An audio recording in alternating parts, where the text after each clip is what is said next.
High blood pressure is not a disease. This is something I've been saying since 2014. And the reason why it's so important to understand that high blood pressure is not a disease is because it leads you to miss the actual value in knowing and actually caring about your blood pressure reading. Not only that, it also leads you down the path of doing things to decrease your blood pressure that really doesn't have a correlation with overall health improvement and well-being. In this video, I'm going to explain to you how insulin resistance actually causes high blood pressure and how most people who have high blood pressure are actually insulin resistant. Not only am I going to make that connection, I'm going to explain to you what you need to do in order to reverse insulin resistance, which will also cause your blood pressure to decrease. All right, stay tuned.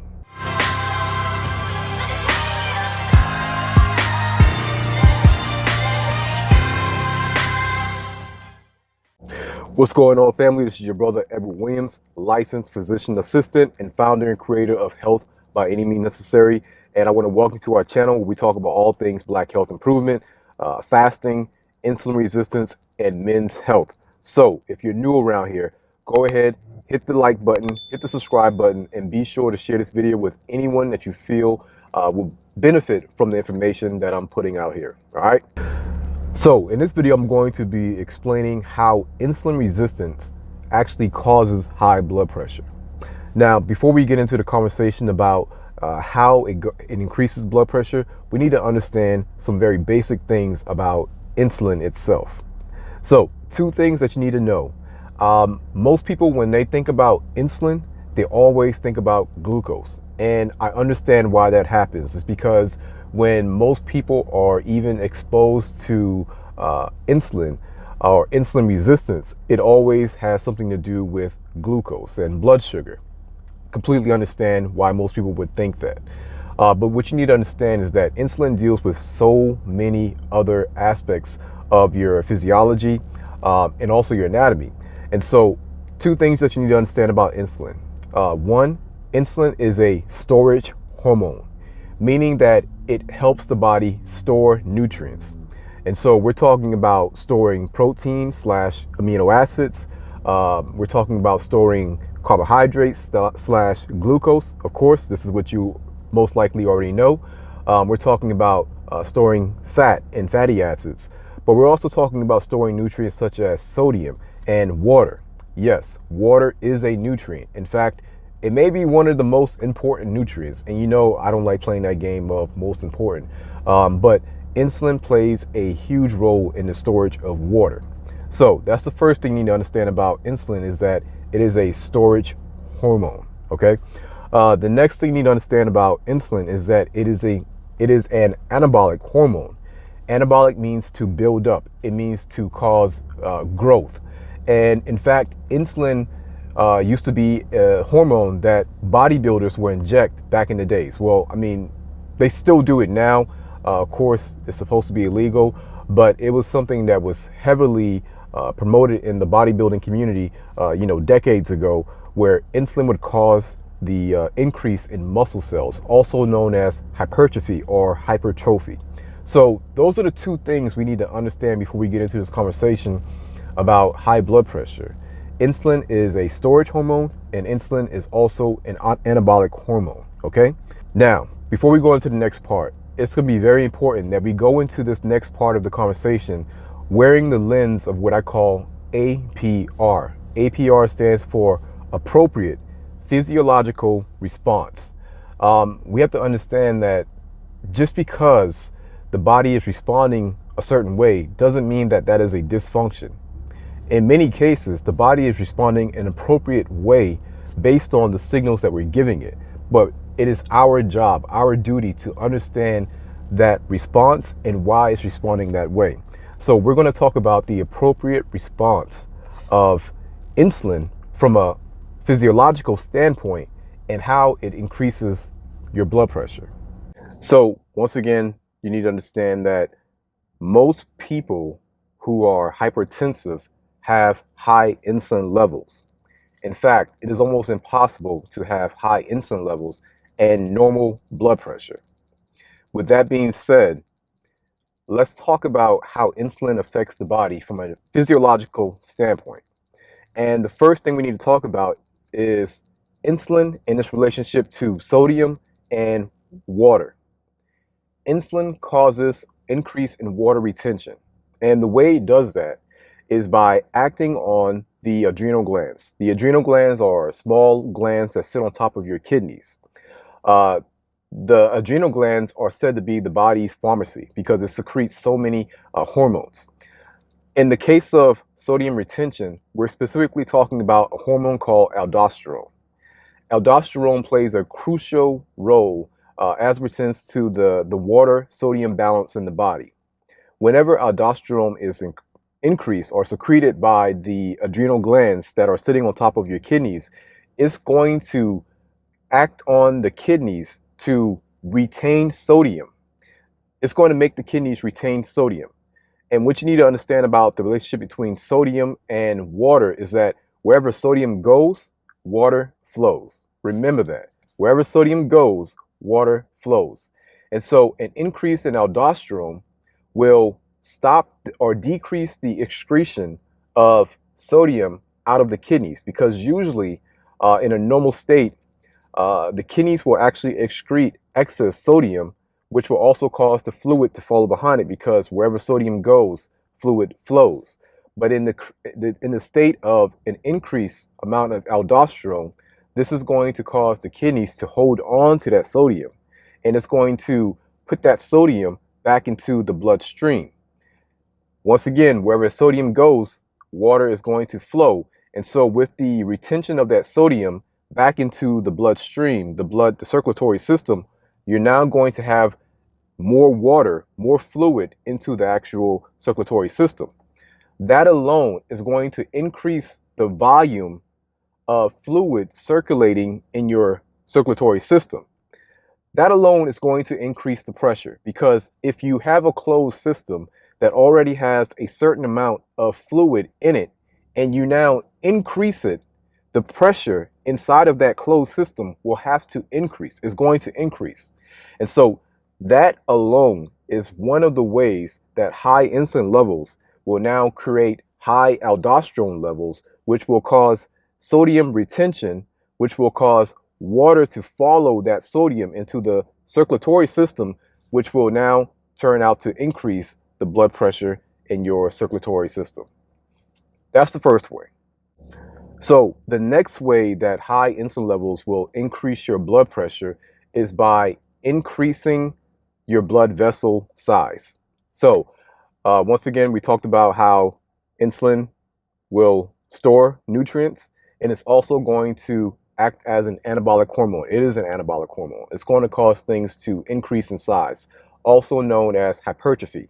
So it's going to cause a growth in your cells, which is fine, except in the state of abnormal, chronically elevated insulin levels.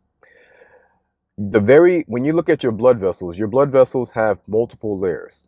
But when we're talking about the innermost lining, we're talking about the endothelium. And you all know my work on endothelium. And if you're unfamiliar with my work on the endothelium, make sure you check out my free course called The Truth About High Blood Pressure.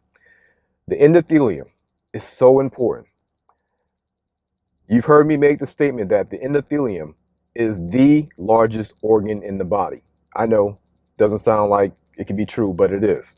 Not only is it the largest organ in the body, it is a endocrine hormone because it secretes, it is an endocrine organ because it secretes hormone. That hormone in this case being nitric oxide, and that is something that we're going to come back to later. I'm going to put up a picture of the endothelium and its relation to your vessels, and you're going to see where the endothelium is lining the vessels. Now you see the size of the cells of the endothelium in the vessels. You also see the diameter of your blood vessels. Well, once again, insulin is an anabolic hormone, meaning that it's going to cause cells to grow whenever there is a high amount. And so in the case of the endothelium, excess insulin coming through the blood vessels will act on the endothelium and increase the size of the endothelium. Increasing the size of the endothelium, also known as hypertrophy, will now decrease the diameter of your blood vessels.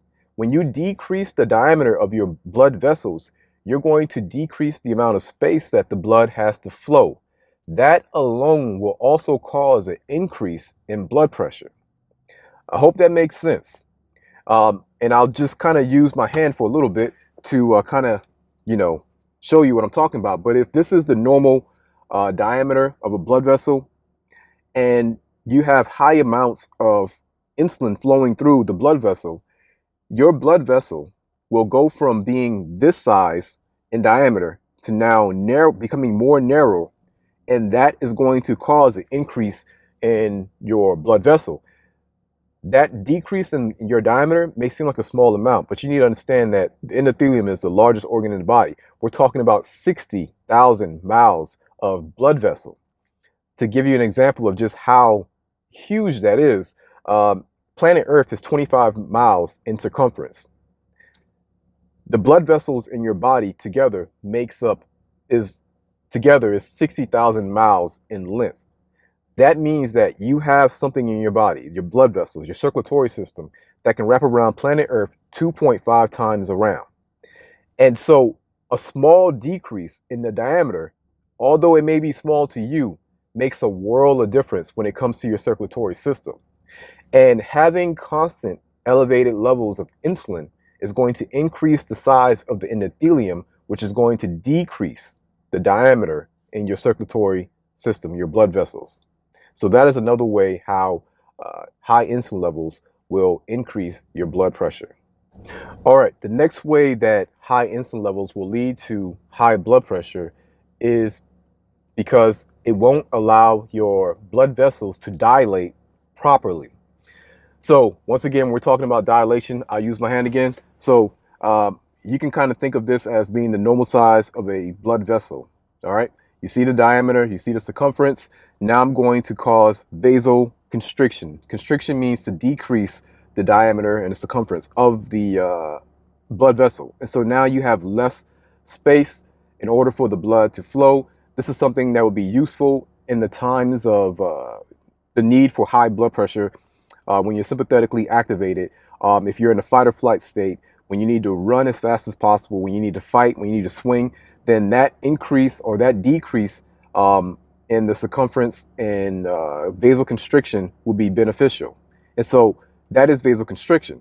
Vasodilation means that we're increasing the diameter and the circumference, also meaning that we're going to increase the space that the blood has to flow. And so it's going to go from this to this. And so that's vasodilation. All right. Now, in the state of high insulin levels, chronically elevated insulin levels is going to completely cause that normal process to become dysfunctional. And once again, this is something that has to happen. I told you that the endothelium is an organ. I know. It is the largest organ. I know. It's also an endocrine organ. Endocrine means that it actually secretes hormone. The hormone in this case that the endothelium is secreting is called nitric oxide, NO2. And nitric oxide is a strong vasodilator, meaning that it is very strong when it comes to opening up your blood vessels, widening your blood vessels. In fact, people who are having chest pain or angina, you can rub nitroglycerin, a gel, on their chest, and it will stop that chest pain just like that because it forces the blood vessels to dilate. And because angina is being caused by a decrease in blood flow to the heart, to the cells in the heart, which is causing that intense pain. The gel will now open those blood vessels up extremely fast and allow more blood flow to those cells, which will decrease that chest pain, that angina. So that is the normal function. Your endothelium is supposed to secrete nitric oxide whenever there's a need for the blood vessels to become wider. And believe it or not, insulin actually helps your endothelium secrete nitric oxide. Now, this sounds like it doesn't make sense because I'm showing you how high insulin levels actually increase blood pressure, but I'm also saying at the same time that high insulin levels, or I'm saying insulin, will actually help your endothelium secrete nitric oxide. Here's the caveat. Your body's not designed to be exposed to high insulin levels for a chronic amount of time, a long period of time. And your body has to protect itself. So I told you how insulin has an anabolic effect on the cells in your body, leading to hypertrophy, cell growth. Well, your body's intelligent, is going to adapt. So if you have all of that insulin flowing through your arteries, your blood vessels, day in and day out, um, the endothelium will start to increase in size. But the body has to protect itself, because if that endothelium continues to increase in size and continues to decrease the diameter, you can see how eventually that's going to cause a problem.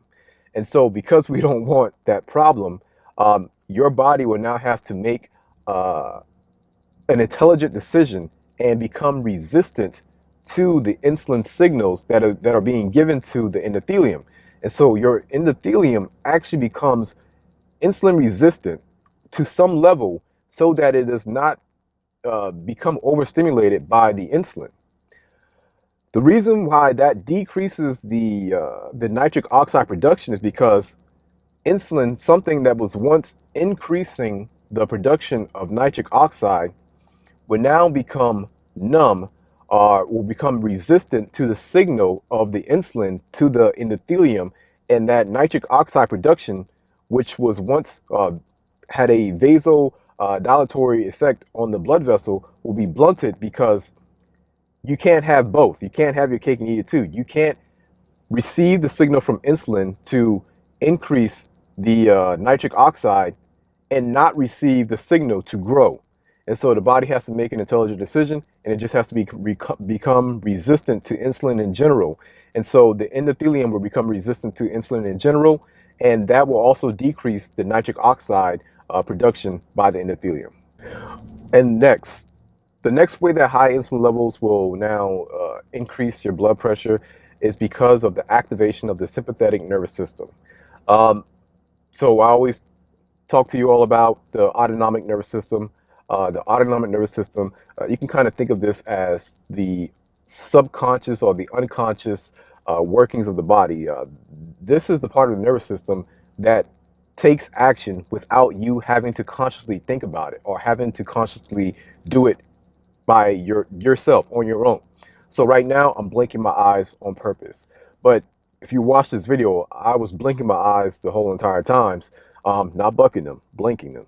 And at no time did I consciously think about it. Why? Because my autonomic nervous system was doing that on purpose.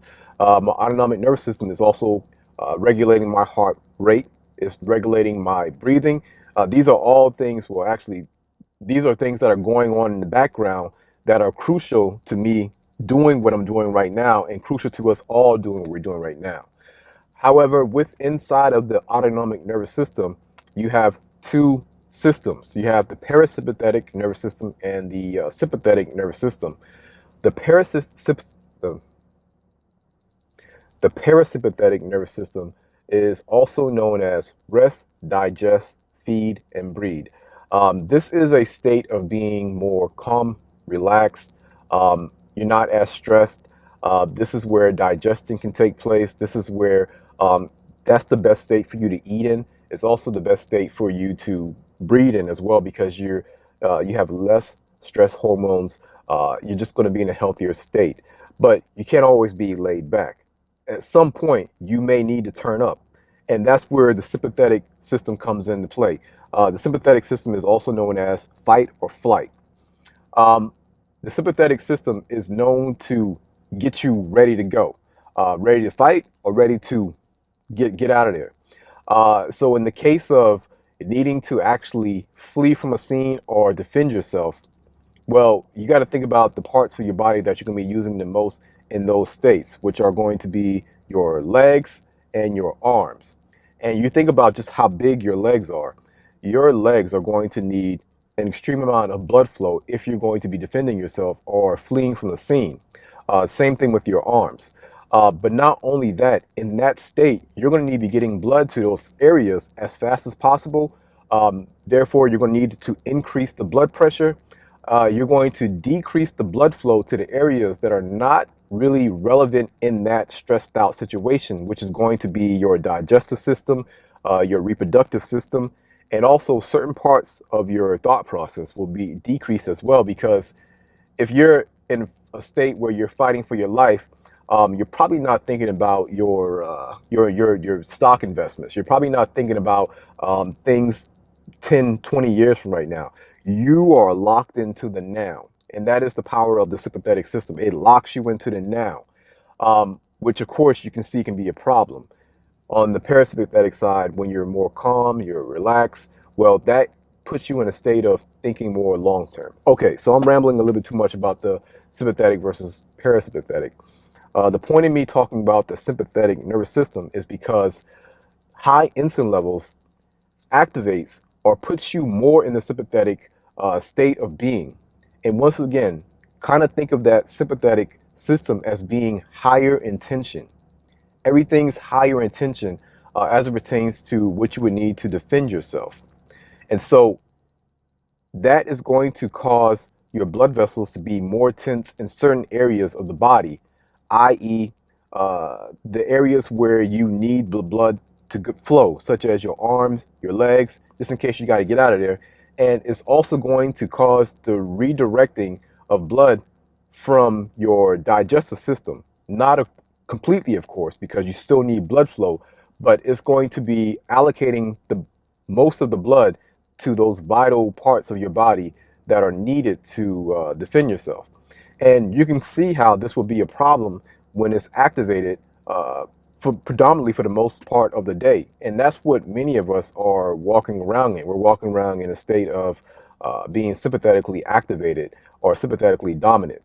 And that will cause an increase in tension on your blood vessels in general.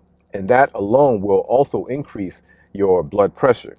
And that is also influenced by high insulin levels. High insulin levels will push you more into that sympathetic system. And I hope that makes sense to you.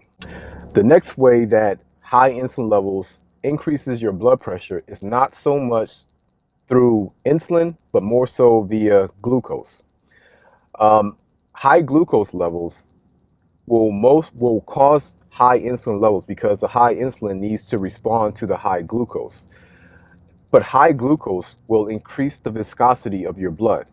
When we're talking about viscosity, we're talking about the thickness of fluid. And so in order to kind of give you an example, and this is a dramatic example, but it helps you to understand what I'm talking about. When we're looking at viscosity, the thickness of a fluid, let's look at water. Water would be something that has a very low viscosity. It's thin, it moves very easy. However, if we look at something like syrup or molasses, it has a very high viscosity. It's very thick, and it moves slow. Now, if we were to think about trying to drink water through a straw versus drinking water through, oil or syrup through a straw, you can see that the water would go through the straw very easy. However, the syrup or the oil or the molasses is going to be very slow. And it's also going to take a great deal of effort to move that syrup or molasses through that straw. Well, increased viscosity can be seen as the same thing when it comes to your circulatory system. When you have high levels of glucose, that is going to increase the viscosity of your blood. It's going to make your blood thicker. The reason why I'm putting this together with the insulin is because the high insulin will now also play a part of that viscosity, because you have higher viscosity, meaning that more pressure will be needed to push that blood around. But also with that, you have that high amount of insulin mixed into the high glucose, mixed into the high viscosity, which will also cause clumping of your blood platelets. And altogether, this really creates a dangerous situation for your body as a whole. Now, once again, high insulin level itself directly may not increase the viscosity, but you will usually find high insulin levels in someone who has high viscosity because the high insulin levels are responding to the glucose. And so I hope that part makes sense to you as well. All right, so we just went through several ways that high insulin will increase your blood pressure. We talked about how high insulin levels will cause sodium retention via acting on the adrenal glands, which sit on top of your kidneys, which will then increase the amount of aldosterone being secreted from the adrenal glands, which will then act on your kidneys, which will then retain sodium, which will then cause water to follow that sodium back into the circulatory system, which will increase the blood pressure. We then spoke about how high insulin levels will cause hypertrophy. It will cause cells to grow. And so in that case, we're talking about the endothelium, which is the largest organ in the body, which is also an endocrine hormone endocrine organ because it secretes a hormone called nitric oxide. But in this case, high insulin levels will cause hypertrophy to the endothelium, which will decrease the diameter in your uh, in your arteries, your blood vessels, and that alone is going to cause high blood pressure. Then we spoke about how that overstimulation of the endothelium is going to decrease this excretion of or secretion of the nitric oxide, which is a powerful vasodilator. However, that effect will now be blunted because of the overstimulation of insulin caused by insulin resistance. And then we talked about the viscosity and how high glucose levels will need high insulin levels to respond to it in order to get it down. And another thing you should know about that is that if you're insulin resistant, meaning that you have insulin is having a problem or insulin is not able to efficiently put the glucose where it needs to go because the cells are already at max capacity, well, that's also going to cause you to increase the viscosity of your blood, and that thicker blood will need more pressure in order to push it through your circulatory system. Like I said, we're talking about 60,000 miles of blood vessel, 60,000 miles.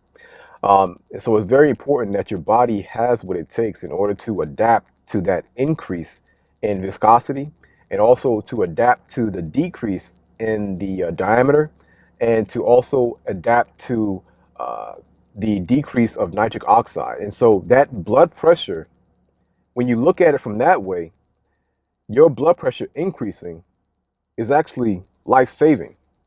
And I know they call high blood pressure the silent killer. But when you look at it from a physiological standpoint, when you look at it from the lens of APR, which is appropriate physiological response, when you look at it through that lens, which is really the only lens to look at it through, you can now appreciate your body's ability to increase the pressure given the stimuli. And so, what do you want your body to do if the blood is thicker and it's having a hard time pushing the blood around the body with a blood pressure of 120/70? What do you want the body to do in a situation where the diameter of the blood vessels have dramatically decreased, and the blood pressure of 120/70 is not sufficient to get the blood to your trillions of cells? You have trillions of cells. You have 100 trillion cells. They all need blood flow. They all need what the blood has in it, which is nutrients and oxygen. And they all need to use the blood to get rid of the waste. And the body cannot afford to be without the blood really for any amount of time. But especially when we're talking about seconds to minutes, you're talking about cell death. And so even with the blood flow or the blood vessels being narrow or smaller, the body still has to adapt and get the blood to where it needs to go by any means necessary. And that's why your blood pressure increasing is so crucial in order to get the job done. Your job as the conscious individual is to recognize what is going on. High blood pressure is not a disease. High blood pressure, or your blood pressure in general, should be used as a diagnostic tool to peek inside of your cardiovascular system, to peek inside your circulatory system. it should be seen as something that kind of gives you an idea of the health of your circulatory system. If your blood pressure is high, you should not be asking the question of what should I take to get my blood pressure down. That is a lower quality question that the healthcare system has taught you to ask. A higher quality question would not be, what do I need to take to get my blood pressure down? A high quality question would be, what is my blood pressure responding to? The first question completely ignores that your body increased the blood pressure on purpose. It completely ignores that. It makes it seem like your body's just making a crazy mistake that it has no control over, and you now need to step in to correct that mistake that your body's making. That's what the question of what do I need to take? That's what that represents. However, when you ask the question of what is my blood pressure responding to, that question acknowledged the intelligence that is working. It acknowledged that there's so much going on in the body. It acknowledged the fact that there's 60,000 miles of blood vessel in your body. It acknowledged the fact that you have an endothelium that's constantly monitoring your circulatory system. It acknowledged the fact that your body will adapt to the environment given the stimulus. It acknowledged the fact that your body is increasing the blood pressure on purpose. And so our job in this whole blood pressure thing is to ask the question of what is my body responding to?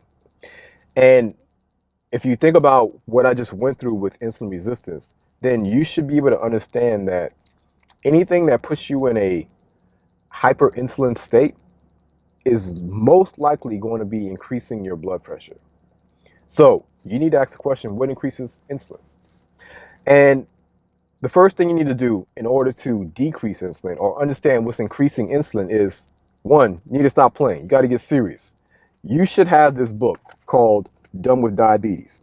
Now, yes, the title of the book is called Done with Diabetes, 5 Simple Strategies to Prevent Diabetes, Reverse Diabetes in 90 Days. However, this is really a book on insulin resistance and what it is and what you need to do to reverse it. I give you step-by-step recommendations on what you need to do to reverse that. But you need to understand that insulin resistance is the platform that diabetes is sitting on. Diabetes is just one of the conditions that insulin resistance is nurturing. But there's other conditions such as high blood pressure, gynecomastia, polycystic ovarian syndrome, PCOS, erectile dysfunction. Yes, men, erectile dysfunction is largely caused by insulin resistance. Obesity, and so many other states are being caused by insulin resistance. And so if you understand what insulin resistance is, then you can understand what you need to do to reverse it and or prevent it. The next step you need to do in order to reverse insulin resistance and get yourself out of this whole situation is watch the video that I did called Insulin Resistance Explained. This is a free video on my YouTube channel that goes through and clearly details and explain what insulin resistance is, how you became insulin resistant, why insulin resistance is such a problem, not such a problem, but how it being activated over time will cause multiple problems. But insulin resistance itself is not really causing the problem. The truth of the matter is that you're causing the problem by ignoring it, but you don't know. And so that video is going to explain to you what's really going on. But also the video is going to explain to you what you need to do in order to prevent and or reverse insulin resistance. So very important video. Go watch that video. That video explains everything. It's on YouTube. It's completely free. All right. All right, family. That wraps up this video. I really hope that I was able to provide value to you as far as explaining high blood pressure and insulin resistance and how insulin resistance is most likely what's causing your blood pressure to go up. Please make sure you share this video with your family and friends and anyone who could benefit from it. Also, make sure you like the video, subscribe to the channel, and like I said, be sure to get your copy of my new book called Done with Diabetes, 5 Simple Strategies to Reverse Diabetes, Get Off Medications, and Avoid Complications in 90 Days.